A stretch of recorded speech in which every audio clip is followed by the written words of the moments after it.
Las Vegas Raiders general manager Dave Ziegler has spoken up today about tons of key issues happening with the Raiders' Derek Carr, the offensive line, the struggles that the Raiders have had so far this season, and he does kind of give some insight on who's to blame for some of the Raiders' problems so far this season. He's opening up right now about the passing game and the struggles in the passing game. And I think the one thing we haven't had is a lot of continuity yet. Hunter, kind of was in and out and battled some things injury-wise. Darren's still kind of battling through some things and working to get back on the field. Kind of an interesting excuse though right off the bat. Oh, we haven't had everybody together. We haven't had tons of continuity. In order for us to have a high-flying offense, we need every single starter to be available every single week. I do get what he's saying on one level. Yes, Waller, Renfrow, they really only had week 1 against the Chargers and week 2 against the Cardinals together. And then Renfrow was out until the Kansas City game, and that's when Waller went out, was during that Kansas City game. So that's true. They only had 2 games together. But at the same time, we know injuries happen in the NFL, and you still got to be able to get it together if you have Devontae and Hunter. Or maybe one week you have Waller and Devontae. That still should be enough to have the offense that we thought we were going to have. The offensive line, which is a part of, the pass protection, there was a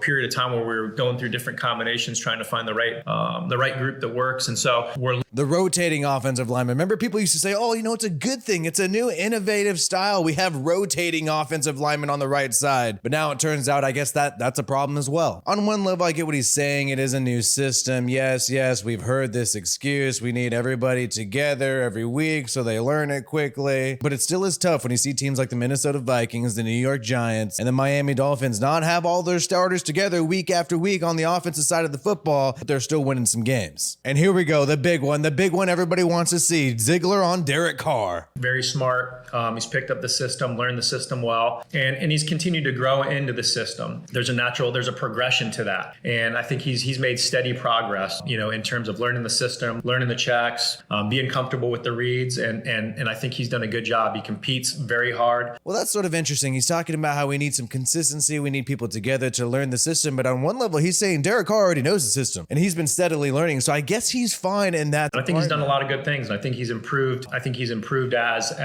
the season went on. We have to help the quarterback too. We have to be able to get open. We have to have good protection. Whether it's him or another player, they all need to continue to work to improve, but I think Derek's done a good job. I think he's done a good job leading the team. I think he's done a good job managing the game, and like I said, like with him and every other player, we want to see continued improvement. Interesting though, that's kind of wishy-washy to me. He's good at managing the game. He's good at leading the team. He's good at learning the scheme rather quickly, but we're not really hearing like, oh, he's made some great plays. He's made some great throws, right? It's kind of not that much about him as an athlete, right? On the physical side of the football, it was kind of interesting to see him only focus on this mental aspect. This kind of reminds me of some of the Mike Mayock language we used to see about Derek Carr. There's some compliments on one level, but not really too many compliments to make you think that they're, super committed to Derek Carr. Straight up, you're not hearing huge compliments about him making big time throws in critical situations. So what do we have so far about the passing game? We have, we need more Waller and Renfrow, and we need them every single week together healthy in order for them to learn the system quickly. And we also have Derek Carr's been a good game manager and a good team leader and has learned this scheme at a steady pace. That's what we have so far. And in terms of the offensive line, he did make a comment a little bit earlier saying, we need them to be together. We've had this rotating thing on the right side. That's been a problem for the passing game. But now in this moment, when asked about, hey, why didn't you go out there and sign, a veteran on the offensive line this year in free agency to help improve the offensive line, he gives this interesting answer where he says, hey, I don't think the offensive line has been the biggest issue for the passing game. I think our offensive line has grown into a unit that needs to improve, that needs to continue to improve. That's been fairly consistent. I don't think the offensive line, I would pinpoint that as a major problem. We've ran the ball very well. Have we had issues in pass protection at times? Well, yeah, and you can watch every game, and there's times where the quarterback's getting sacked, whether it's a coverage-based thing, whether it's a. So yeah, you can watch many games. You can see the quarterback getting sacked. Have we had problems in the pass protection? His answer to this is saying, they've been average. Basically, is kind of what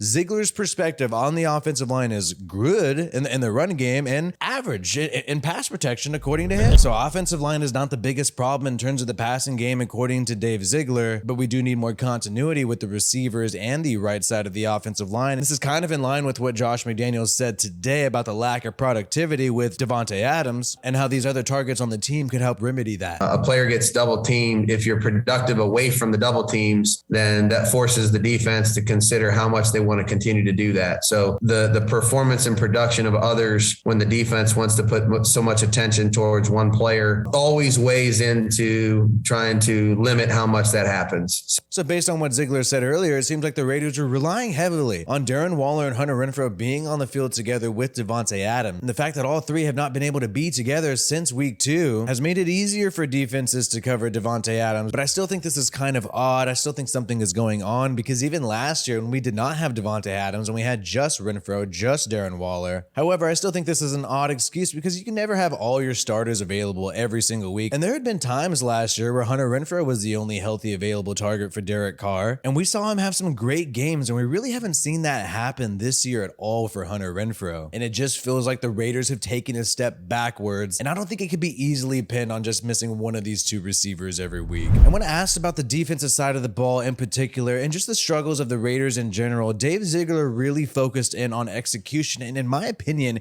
he kind of put the blame more on the players than the coaches here. Have to have all 11 guys executing. And so again, I think that goes to the preparation during the week. A lot of it's been about execution. It's doing what you've been taught to do during the week. And so it's all pinned on the players. They're not executing all the plays correctly, and that's kind of what's been going downhill for the Raiders. I don't know how much better they could have executed the 3rd and 1 reverse to Davante Adams. I don't know. I believe in our defensive scheme. I believe in what Pat and his staff teach, and what they want to do to try to win football games. We haven't done a good enough job of it, like you said. And I think that goes, to the level of execution that we need, and for people to do, simply put, for people to do their job. I don't know about this Patrick Graham defense. I don't think he's doing anything special to put his players in a position to win. It's just a lot of man coverage and a lot of blitzes with man coverage. And yeah, maybe you could handle doing that if you have Jalen Ramsey at corner, but we don't have Jalen Ramsey at corner, and we also have a 4-man front that can't get to the quarterback, so it's pretty easy for receivers to get their receptions when they're going one-on-one with some of our defensive backs. And this was a moment that I thought was bizarre from Josh McDaniels' press conference when asked about the lack of urgency that you saw with the Raiders against the Saints, and whether or not the coaching staff could have done more to convey to the players that they have to play with a sense of urgency. Josh McDaniels gives this answer where he implies it's not his job. I don't, if you need a big pep talk or a big speech or anything like that to get yourself excited to compete at this level, that's always a potential issue. But so basically, if you need a motivational speech to inspire your team, you're not going to get that from Josh McDaniels. And this seems like a stylistic thing. He's more hands-off. He's more just trying to get the players ready for the upcoming game. And he's not really going to, I guess, have an inspirational moment, have a way to inspire players to want to run through a wall for you. He's expecting the players to do that regardless, and they should play inspired just because they're in the National Football League. And that sounds cold and kind of like a tough love approach, but at the same time, these are young guys, and there is still a psychological aspect to this game. And Rich Bisaccia, even though he's a special teams coach and he's not going to outduel Andy Reid in the X's and O's, he was still able to motivate his players in a particular way and get some miracle victories down the stretch of last season. Same thing with John Gruden. We've seen him have a weaker roster than other teams and still able to get victories. I get it, it's the Bill Belichick approach. Oh, I'm all business, that's who I am. I'm all business. But at the same time, Belichick has the rings to back it up, and Josh McDaniels doesn't have the rings as a head coach to back it up yet. And this is a problem we see with the Belichick